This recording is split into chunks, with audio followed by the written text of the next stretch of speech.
All right, welcome back to the channel. So, one of my favorite young fighters, Gervonta Tank Davis, is out here talking smack about one of my other favorite fighters, Regis Prograis, saying that he will beat the out of his bum behind. Let's talk about a potential fight between Gervonta Davis and Regis Prograis in this video.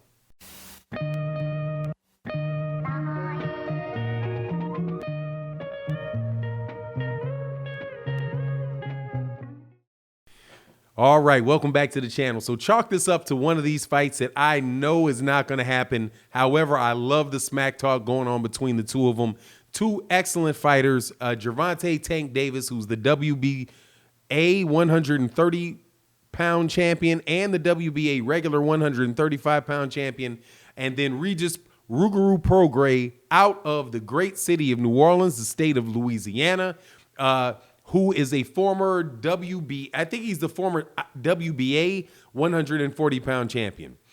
Gervonta Davis is obviously one of the biggest stars in boxing, and I think the reason that this conversation came up is that he was having conversations about moving up to 140 pounds for a one-off fight against Mario Barrios.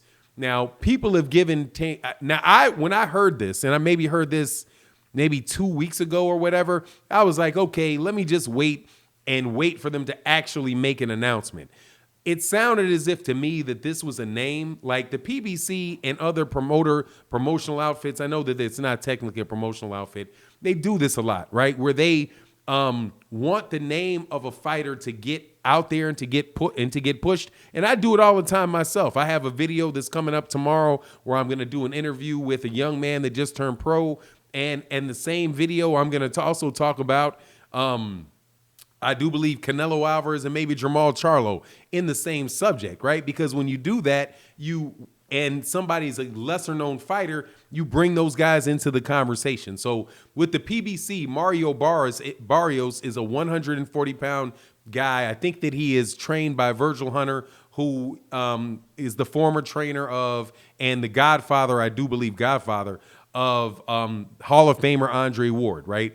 So Mario Barrios is a guy that they're trying to get some name recognition. He fought, last time I saw him fight was on the undercard of the Errol Spence Jr. versus Danny Garcia fight. Also, Regis Prograis, not coincidentally, was fighting on the same undercard, right? So Mario Barrios is somebody that I just like, okay, they're just trying to really push Gervonta and talk about who he might fight next.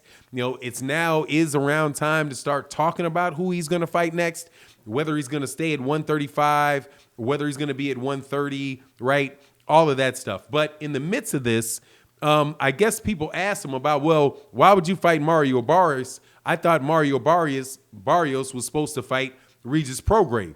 What about Regis Prograis? So his response, unless this was something, and I didn't get if there was anything coming from Regis Prograis in this regard. I hadn't heard Regis Prograis really mention it. But Gervonta goes off and is like, hey, man, I'll beat, what did he say?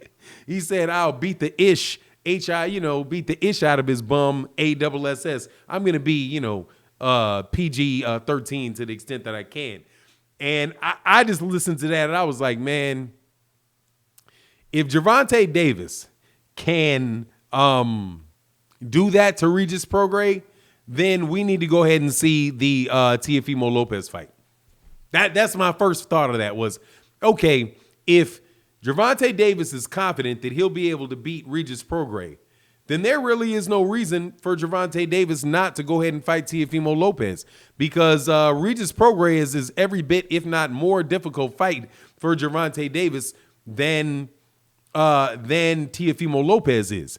If you look at the styles of the fighters, Regis Prograis is much busier. He's very, very good at slipping shots. And I do believe he's every bit as heavy-handed as Teofimo Lopez is. But I think that he's heavier-handed in both hands. So I would love the fight. So if, Gervonta Davis is willing to move up there, would love the fight. The way that I would see that fight is, geez, man, that's a 50-50 fight. I mean, a 50-50 fight. Maybe 52-48 for Gervonta Davis, because I know that if Gervonta was really going to do that, I would know, okay, Floyd Mayweather Jr., Leonard Ellerbe, and the people that do the matchmaking there are very confident about about the outcome of that. Because other than that, that is just really that's not, I want to say it's throwing Gervonta to the wolves, but it kind of is. It's a way tougher fight. I mean, the last fight that Gervonta Davis had, and I do believe Gervonta Davis is on like a 13 fight knockout streak, something like that, but a long knockout streak. And Leo Santa Cruz is the latest member of that. I was ringside for that fight, had very good seats for that fight. I can tell you that Regis Prograis is bigger. I saw him. I've seen them both fight up close. Regis Prograis is significantly bigger than Gervonta Davis. But if Gervonta Davis were to fight Regis Prograis, I'm telling you, man, he would have to show me the ability to outbox. Well, he's actually shown me all of that. I guess the only thing that I would need is to see, how he really deals with the size. Now, he can obviously get down to 130, but then he also feels comfortable at 135. A move to 140, that's really, really, really tough. Honestly, what I'd like to see out of Gervonta Davis is I'd either like him to fight Oscar Valdez, because Oscar Valdez is now, what is he, the WBO and the WBC champ at 130 pounds, because they had that unification fight. One fight that I got to say I was wrong.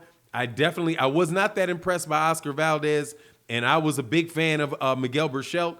And Oscar Valdez got it done. I do believe that I didn't get to see the fight. That was during, some of the time when I was a little bit away from the sport and not actually watching the fights during that time. I'll go back and watch it.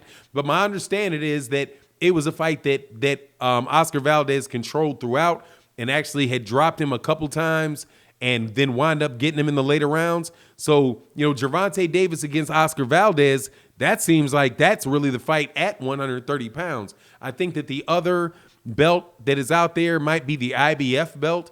And I think that guy Ogawa, the guy that is always fighting for that IBF, Japanese guy that is always fighting for that IBF belt at 130 pounds. But that's what I would like to see him. I'd either like to see him fight Valdez or, the fight that ain't going to happen, but everybody would love to see it. Huge fight out there, out east, which would be, if it's at 130, is Shakur Stevenson versus Gervonta. Now, because I think that's really the weight classes that he belongs at.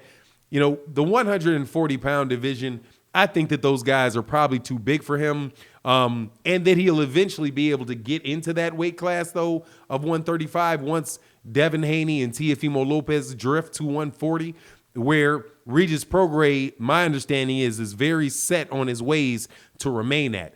Regis Prograis, I definitely believe, is going to get another shot at a major championship title. If it doesn't happen after, I think in the May timeframe is when, or the April timeframe is when they're going to have that unification fight, or supposed to have the unification fight between Josh Taylor and Jose Ramirez at 140. But after that, the sky should, it should open up for Regis Prograis. I don't see him moving to 147, but at the same time, I don't see this fight with him and Gervonta Davis happening. And he definitely, put it this way: if Gervonta Davis could whoop up on Regis Prograis like that, hey man, you're a bad, bad boy. I just don't see it happening. But anyway, you let me know what you think in the comment section. And with that, I'm out. Peace.